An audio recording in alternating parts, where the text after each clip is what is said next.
राजा राममोहन राय, जिनको हम आधुनिक भारत के पहला सुपर हीरो कह सकते हैं। राममोहन राय अगर चाहता था तो अच्छी तरह से ब्रिटिश कंपनी में नौकरी करके अपना जीवन गुजारा कर सकता था, लेकिन उन्होंने पूरी जिंदगी समाज को परिवर्तन करने में लगा दिया। तो दोस्तों, आज हम लोग इस सुपर हीरो के बारे में जानेंगे कि उस समय में कितने कठिन परिस्थिति के अंदर इन्होंने इन सब परिवर्तन लाए थे। राजा राममोहन रॉय जन्म 22 मई 1772 को बंगाल के हुगली जिले में राधानगर गांव में हुआ था। उनके पिता का नाम रामकंतो रॉय और माता का नाम तैरिणी था। राममोहन का परिवार वैष्णव था, जो कि धर्म संबंधित मामलों में बहुत कट्टर था। राजा राममोहन राय को आधुनिक भारत और बंगाल के नवयुग का जनक कहा जाता है। राजा राममोहन की विद्वता का अनुमान इस बात से ही लगाया जा सकता है कि 15 वर्ष की उम्र तक उन्होंने बंगला, पर्शियन, अरेबिक और संस्कृत जैसी भाषाएं सीख ली थी। बाद में उन्हें पटना में भेज दिया गया, जहां उन्होंने अरेबिक और पर्शियन भाषा सीखी। उन्होंने 22 की उम्र में इंग्लिश भाषा सीखी थी, जबकि संस्कृत के लिए वो काशी तक गए थे, जहां उन्होंने वेदों और उपनिषदों का अध्ययन किया। उन्होंने अपने जीवन में बाइबिल के साथ ही कुरान और अन्य इस्लामिक ग्रंथों का अध्ययन भी किया। 1803 में रॉय ने हिंदू धर्म और इसमें शामिल विभिन्न मतों में अंधविश्वासों पर अपनी राय रखी। उन्होंने एकेश्वरवाद के सिद्धांत का अनुमोदन किया, जिसके अनुसार एक ईश्वर ही सृष्टि का निर्माता है।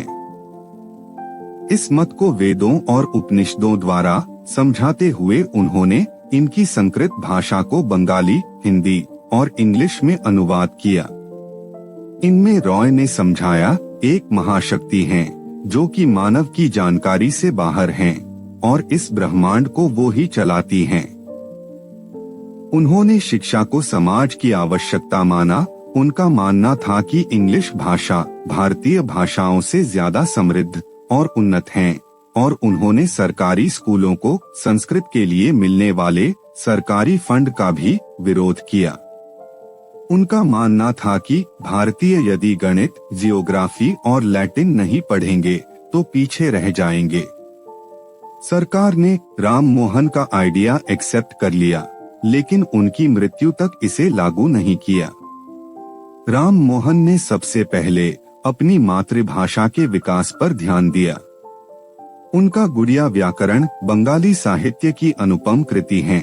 रविंद्रनाथ टैगोर और बंकिम चंद्र चट्टोपाध्याय ने भी उनके पद चिन्हों का अनुकरण किया।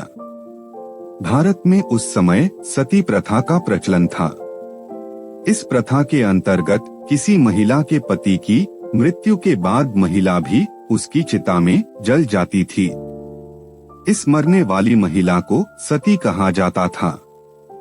इस प्रथा का उद्भव देश के अलग अलग हिस्सों में विभिन्न कारणों से हुआ था, लेकिन 18वीं शताब्दी में इस प्रथा ने जोर पकड़ लिया था और इस प्रथा को ब्राह्मण और अन्य सवर्णों ने प्रोत्साहन दिया।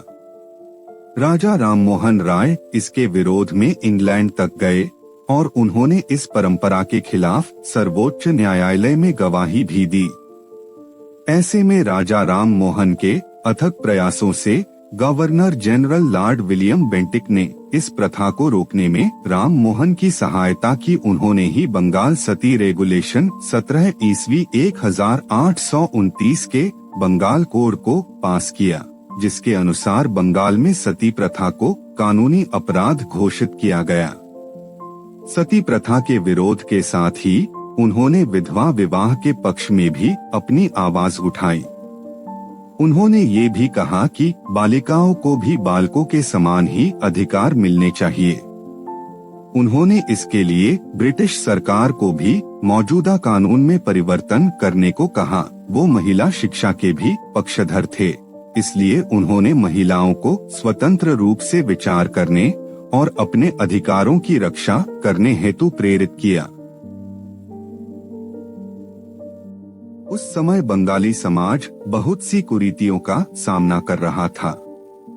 ये सच है कि भारत में उस समय सबसे शिक्षित और संभ्रांत समाज बंगाली वर्ग को ही कहा जा सकता था, क्योंकि तब साहित्य और संस्कृतियों के संगम का दौर था, जिसमें बंगाली वर्ग सबसे आगे रहता था। लेकिन फिर भी वहाँ कुछ अंधविश्वास और कुरीतियां थी, जिन्होंने समाज के भीतर गहरी जड़ों तक अपनी जगह बना रखी थी। इन सबसे विचलित होकर ही राजा राममोहन राय ने समाज के सामाजिक धार्मिक ढांचे को पूरी तरह से बदलने का मन बनाया और इसी दिशा में आगे बढ़ते हुए उन्होंने न केवल ब्राह्मण समाज और एकेश्वरवाद जैसे सिद्धांत की स्थापना की, बल्कि सती प्रथा, बाल विवाह, जातिवाद, दहेज प्रथा, बीमारी का इलाज और बहुविवाह के खिलाफ भी जनजागृति की मुहिम चलाई। पत्रकारिता में उन्होंने बहुत योगदान दिया और वो अपने संपादकीय में देश की सामाजिक, राजनीतिक, धार्मिक और अन्य समस्याओं पर केंद्रण करते थे, जिससे जनता में जागरूकता आने लगी। उनका लेखन लोगों पर गहन प्रभाव डालता था। वो अपने विचार बंगाली और हिंदी के समान ही इंग्लिश में भी तीक्ष्णता से रखते थे, जिससे उनकी बात सिर्फ आम जनता तक नहीं बल्कि तब के प्रबुद्ध और अंग्रेजी हुकूमत तक भी पहुंच जाती थी। उनके लेखन की प्रशंसा करते हुए रॉबर्ट रिचर्ड्स ने लिखा, राममोहन का लेखन ऐसा है जो उन्हें अमर कर देगा और भविष्य की जेनरेशन को ये हमेशा अचंभित करेगा कि एक ब्राह्मण और ब्रिटेन मूल के ना होते हुए भी वो इतनी अच्छी इंग्लिश में कैसे लिख सकते हैं। भारतीय समाज का जातिगत वर्गीकरण उस समय तक पूरी तरह से बिगड़ चुका था। ये कर्म आधारित ना होकर वर्ण आधारित हो चला था, जो कि क्रमश अब तक जारी है। लेकिन राजा राममोहन रॉय का नाम उन समाज प्रवर्तकों में शामिल है जिन्होंने जातिवाद के कारण उपजी असमानता का विरोध करने की शुरुआत की। उन्होंने कहा कि हर कोई परम पिता परमेश्वर का पुत्र या पुत्री है। ऐसे में मानव में कोई विभेद नहीं है। समाज में घृणा और शत्रुता का कोई स्थान नहीं है। सबको समान हक मिलना चाहिए। उन्हें दिल्ली के मुगल साम्राज्य द्वारा राजा की उपाधि दी गई थी। 1829 में दिल्ली के राजा अकबर द्वितीय ने उन्हें ये उपाधि दी थी और वो जब उनका प्रतिनिधि बनकर इंग्लैंड गए तो वहाँ के राजा विलियम चतुर्थ ने भी उनका अभिनंदन किया। 27 सितंबर 1833 को ब्रिस्टल के पास स्टापलेटोन में मेनिंजाइटिस के कारण उनका देहांत हो गया। तो दोस्तों, यह था भारत के पहला सुपर हीरो राजा राममोहन रॉय। ऐसे ही और स्टोरीज के लिए हमारे चैनल को सब्सक्राइब कीजिए और हमारे साथ जुड़े रहिए।